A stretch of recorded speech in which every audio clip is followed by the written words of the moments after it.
നമസ്കാരം. ഇന്നത്തെ വീഡിയോ കപ്പയും തിരുവനന്തപുരം സ്റ്റൈൽ മീൻകറിയും ഫിഷ് ഫ്രൈയും. പോകാം വീഡിയോയിലേക്ക്. ചിരകിയ തേങ്ങയും മഞ്ഞൾപ്പൊടിയും മുളക് പൊടിയും മല്ലിപ്പൊടിയും നാടൻ പുളിയും ചെറിയുള്ളിയും ചേർത്ത് അരച്ച മിശ്രിതവും ചേർത്ത് തിളപ്പിക്കാം. തിള വന്നതിന് ശേഷം ആവശ്യത്തിന് ഉലുവാപ്പൊടിയിട്ട് തിളപ്പിക്കാം.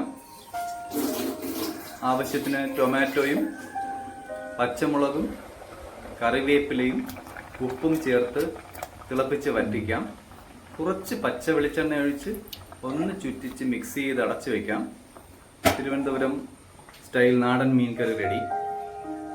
കപ്പയ്ക്ക് വേണ്ടി ചിരകിയ തേങ്ങയും കുറച്ച് കാന്താരി മുളകും ആവശ്യത്തിന് വെളുത്തുള്ളിയും കുറച്ച് ജീരകവും ഉപ്പും മഞ്ഞൾപ്പൊടിയും ചേർത്ത് അരച്ച് വേവിച്ച് വെച്ച കപ്പയിൽ ആഡ് ചെയ്യാം.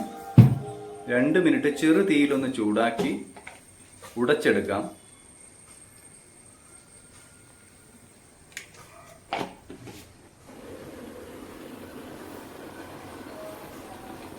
പാചകത്തോടൊപ്പം ചെറിയൊരു മഴയും കൂടെ ഉണ്ടെങ്കിൽ അതൊരു വൈബാണ്.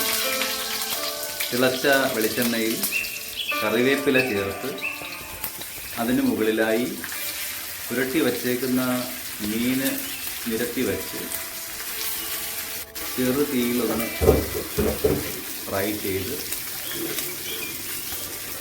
10 മിനിറ്റ് നേരം ഫ്രൈ ചെയ്തിട്ട് മറിച്ചിട്ടെടുക്കാം. കപ്പയും ഫിഷ് ഫ്രൈയും തിരുവനന്തപുരം സ്റ്റൈൽ മീൻകറിയും റെഡി.